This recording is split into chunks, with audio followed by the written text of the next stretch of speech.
बिस्मिल्लाहिर्रहमानिर्रहीम।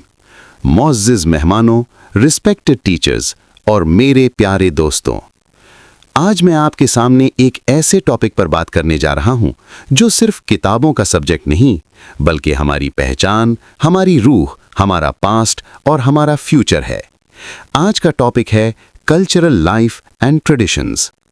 कल्चर सिर्फ कपड़े, खाने या फेस्टिवल्स का नाम नहीं होता। कल्चर असल में सोचने का तरीका, रहने का अंदाज और जिंदगी को जीने का तरीका होता है। कल्चर वो चीज़ होती है जो हमें बताती है कि हम कौन हैं, हम कहाँ से आए हैं और हम कहाँ जा रहे हैं। अगर कल्चर ना हो तो इंसान सिर्फ एक चलती फिरती बॉडी होता है, जिस्म होता है मगर रूह नहीं होती। कल्चर क्या होता है? कल्चर का मतलब होता है रिवायत, रिवायात, रस्म रिवाज, जुबान, लिबास, खाने, मेहमान नवाजी, फैमिली सिस्टम, अदब, शर्मो हया और बुजुर्गों का एहतराम। कल्चर एक दीवार की तरह होता है जो हमें बेहिसी, बेपरवाही और बेराह रवी से बचाता है। आजकल के दौर में हम लोग बहुत मॉडर्न बनने की कोशिश कर रहे हैं, लेकिन सवाल ये है कि क्या हर चीज़ जो न्यू हो वो सही होती है और क्या हर चीज़ जो पुरानी हो वो बेकार होती है? सच तो ये है कि जो कौम अपनी रिवायत को भूल जाए वो कौम ज़्यादा देर तक जिंदा नहीं रहती, वो बस हिस्ट्री की फुटनोट बनकर रह जाती है। हमारी कल्चरल जिंदगी, हमारी पहचान। हमारी सोसाइटी का कल्चर हमें सिखाता है मेहमान अल्लाह की रहमत होता है, माँ बाप का एहतराम फ़र्ज होता है, बड़े छोटे का ख्याल रखा जाता है, पड़ोसी भूखा हो तो नींद नहीं आती, खुशी अकेले नहीं सबके साथ मनाई जाती है, गम अकेले नहीं मिलकर बर्दाश्त किया जाता है। ये चीज़ें इंस्टाग्राम के कोट्स से नहीं आईं, ये सदियों की रिवायात से आई हैं। पहले के ज़माने में घर छोटे होते थे लेकिन दिल बहुत बड़े होते थे। आज घर बहुत बड़े हो गए हैं लेकिन दिल धीरे धीरे छोटे होते जा रहे हैं।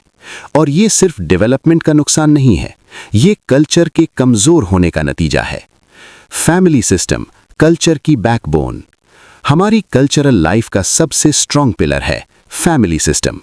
जॉइंट फैमिली सिस्टम हो या एक्सटेंडेड फैमिली कल्चर हो, इसका सबसे बड़ा फायदा ये था कि कोई अकेला नहीं होता था। बच्चे माँ बाप के साथ बड़े होते थे, दादा दादी की कहानियाँ सुनते थे और जिंदगी सिर्फ स्क्रीन के अंदर से नहीं, रियल लोगों से सीखते थे। आज का बच्चा मोबाइल से सीख रहा है, यूट्यूब से तरबियत ले रहा है और रील्स से जिंदगी का मतलब समझने की कोशिश कर रहा है। ये प्रोग्रेस है या हम खुद को ही स्लो मोशन में खत्म कर रहे हैं? कल्चर कहता है बच्चों को सिर्फ पढ़ाओ मत, उन्हें इंसान भी बनाओ। रस्म रिवाज और रिवायत। हमारी शादियां, हमारे फेस्टिवल्स, हमारी ईद, हमारी मिल बैठक, ये सब कल्चर का हिस्सा है। शादी सिर्फ दो लोगों का कॉन्ट्रैक्ट नहीं होती थी, ये दो फैमिलीज का रिश्ता होता था। ईद सिर्फ नए कपड़ों का दिन नहीं होता था, ये गिले शिकवे खत्म करने का दिन होता था। अब सीन ये है कि शादी फोटोशूट के लिए होती है, ईद सिर्फ स्टेटस अपडेट के लिए होती है और रिश्ते बस कन्वीनियंस के लिए होते हैं। कल्चर हमें सिखाता है कि रिश्ता का मतलब सिर्फ बेनिफिट नहीं होता, रिश्ता का मतलब जिम्मेदारी होता है। जुबान और अदब कल्चर की रूह। जुबान सिर्फ बोलने का जरिया नहीं होती, जुबान कल्चर की रूह होती है। जब जुबान खत्म होती है तो कल्चर आधा मर जाता है। हमारी अपनी जुबान, हमारी अपनी बोली, हमारा अपना लहजा, ये सब हमें यूनिक बनाता है। आजकल हम कूल बनने के चक्कर में अपनी ही जुबान को बैकवर्ड समझने लग गए हैं, मगर सच ये है कि जो अपनी जुबान से शर्माता है वो अपनी पहचान से भी शर्माता है। कल्चर कहता है नया सीखो लेकिन पुराना मत भूलो। Modern life versus cultural life. Modern होना गलत नहीं, टेक्नोलॉजी गलत नहीं, प्रोग्रेस गलत नहीं। गलत सिर्फ ये है कि हमने बैलेंस खो दिया है। हमने स्पीड को विजडम से ज़्यादा इंपॉर्टेंट बना दिया, हमने कंफर्ट को कैरेक्टर से ज़्यादा वैल्यू देना शुरू कर दिया, हमने लाइक्स को लोगों से ज़्यादा ज़रूरी समझ लिया। कल्चर हमें याद दिलाता है कि जिंदगी सिर्फ फास्ट होने का नाम नहीं, जिंदगी मीनिंगफुल होने का नाम है। कल्चरल आइडेंटिटी फ्यूचर के लिए ज़रूरी।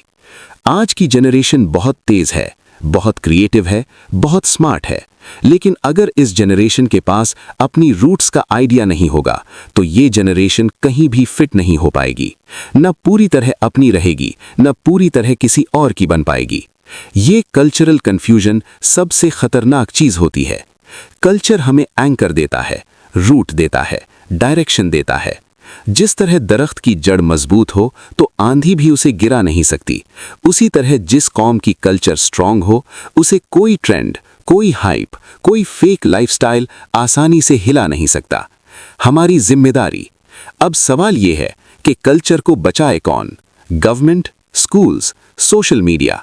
नहीं, कल्चर को बचाने की जिम्मेदारी हम पर है।